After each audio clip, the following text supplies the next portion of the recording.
Assalamualaikum warahmatullahi wabarakatuh. Perkenalkan, nama saya Muhammad Syahrul Azam dari SMP Plus Herlangga. Hari ini saya akan membacakan bentuk-bentuk kerjasama internasional. Kerjasama internasional adalah hubungan atau interaksi antara negara dengan negara lain atau lembaga internasional untuk mencapai tujuan tertentu. Prinsip kerjasama internasional tidak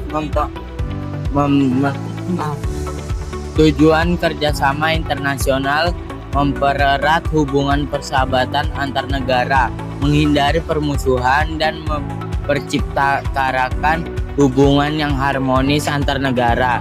Manfaat kerjasama internasional: bidang ideologi, menumbuhkan rasa saling menghormati walaupun berbeda pandangan.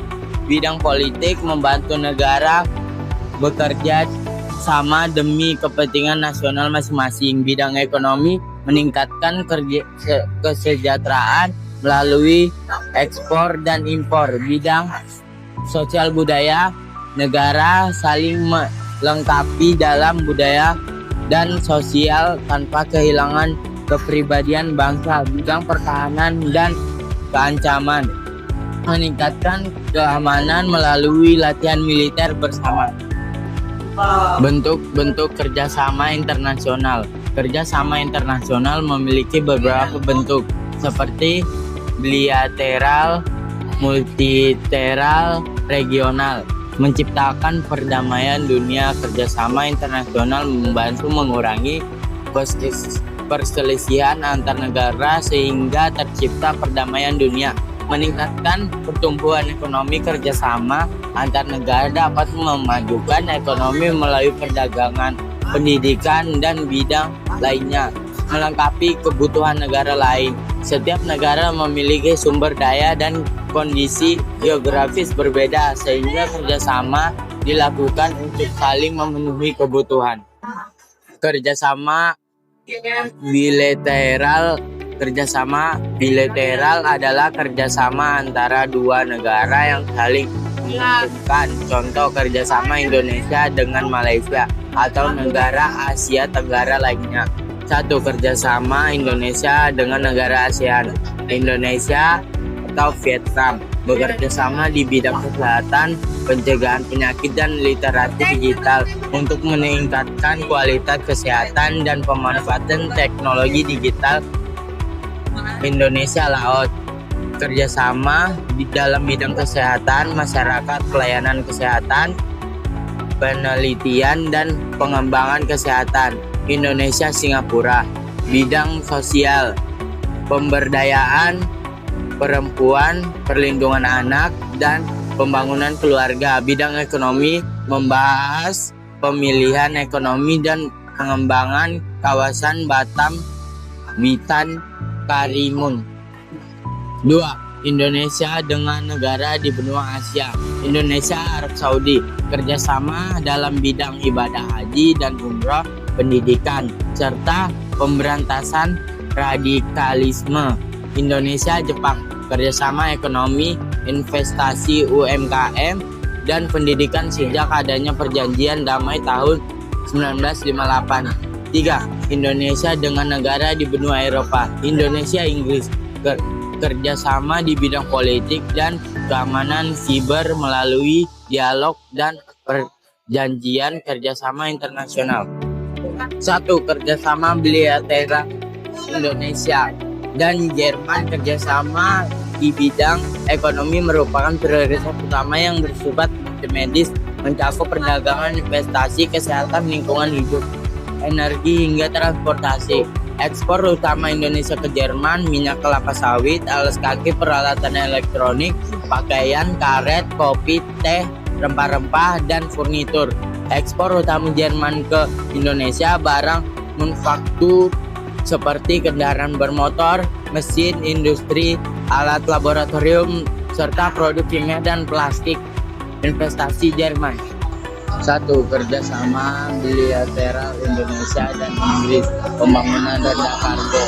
Inggris membantu Indonesia dalam menjaga kelangsungan perdagangan kayu melalui skema Cross Law Effort Concert, Downage and Trade, isu kemanusiaan melalui media Amsterdam Conference 2019. 2. Kerjasama regional ASEAN. Regional Forum.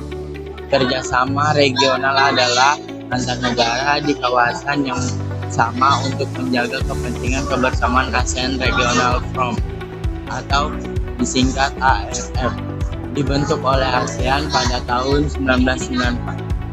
2. Kerjasama bilateral Indonesia dan Jerman. Strategis kerjasama multimedis meliputi ekonomi, kesehatan, lingkungan hidup, perubahan iklim, energi, infrastruktur, dan transportasi.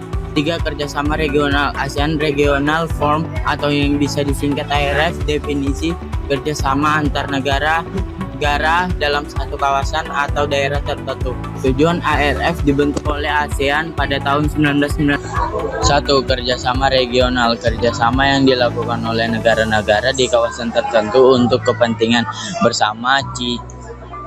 CICA fokus pada peningkatan perdamaian, keamanan, dan stabilitas di Asia.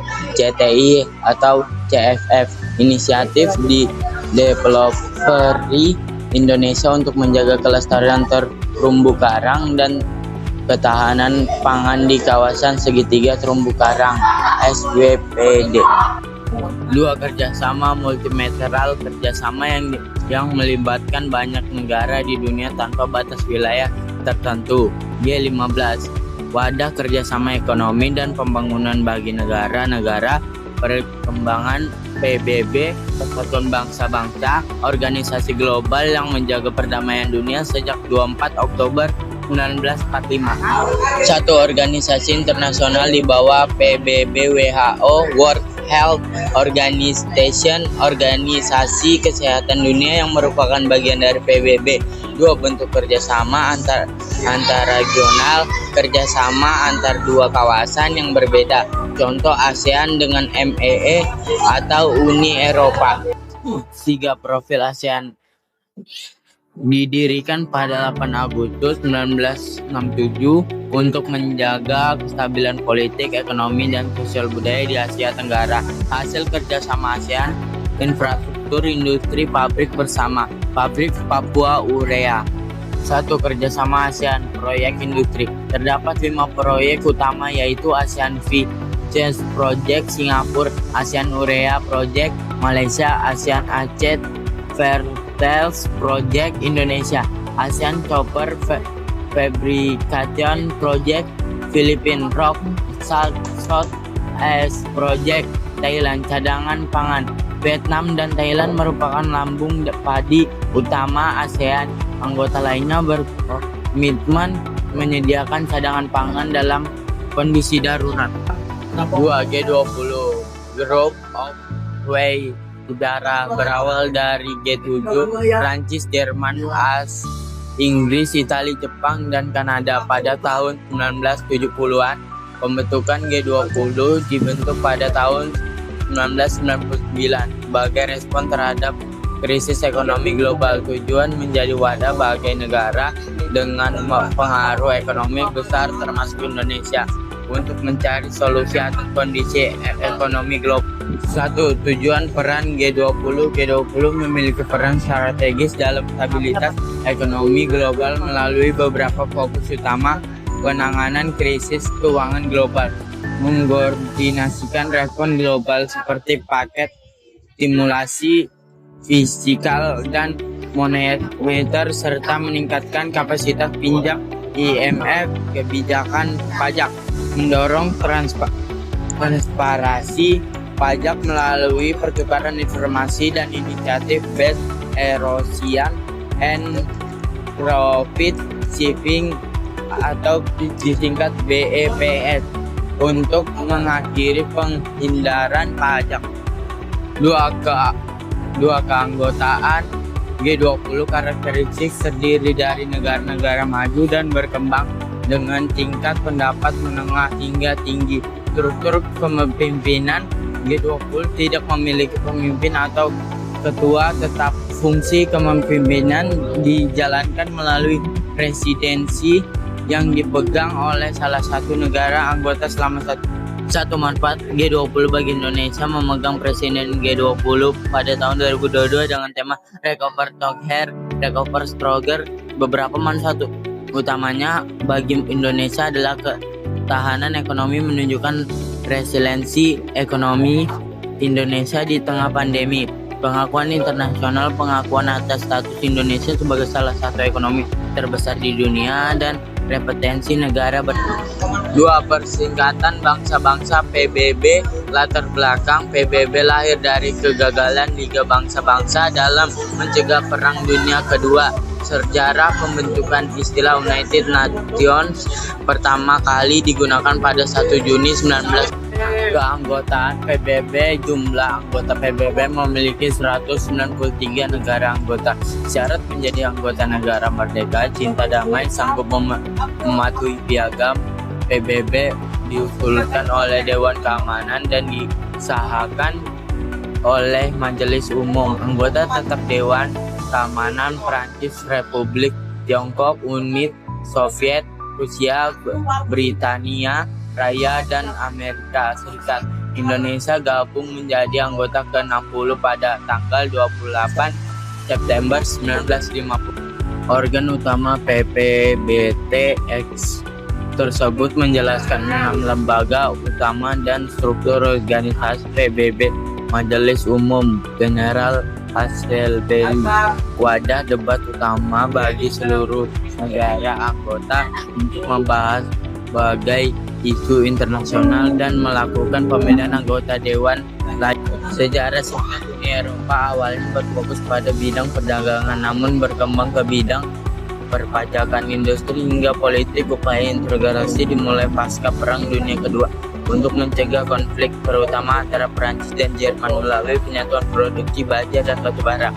Tujuan pembentukan integrasi ekonomi: menjalani kerjasama ekonomi untuk memperbaiki taraf hidup dan memperluas lapangan kerja. Perdagangan: memajukan perdagangan yang seimbang antar negara anggota yang menghapus rintangan perdagangan internasional.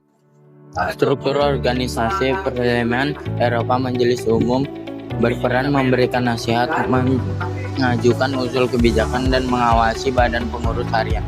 Dewan Menteri Council pemegang kekuasaan tertinggi untuk merencanakan dan mengambil keputusan kebijakan. 1. Mata uang tunggal. Sejak tahun 1999, masyarakat Uni Eropa mulai menggunakan satu mata uang yang dikenal sebagai Euro Unit atau disingkat ECU, atau sekarang lebih dikenal atau Euro. 2. Sifat keanggotaan Uni Eropa bersifat terbuka bagi semua negara yang mampu memenuhi syarat tertentu. Hal ini didasari oleh beberapa perjanjian dan amandemen yang telah dilakukan organisasi tersebut. 1. Mata uang tunggal. Sejak tahun 1999, masyarakat Uni Eropa mulai menggunakan satu mata uang yang dikenal sebagai Euro Unit atau disingkat ECU, atau sekarang lebih dikenal atau Euro. 2. Sifat keanggotaan Uni Eropa bersifat terbuka bagi semua negara yang mampu memenuhi syarat tertentu. Hal ini didasari oleh beberapa perjanjian dan amandemen yang telah dilakukan organisasi tersebut.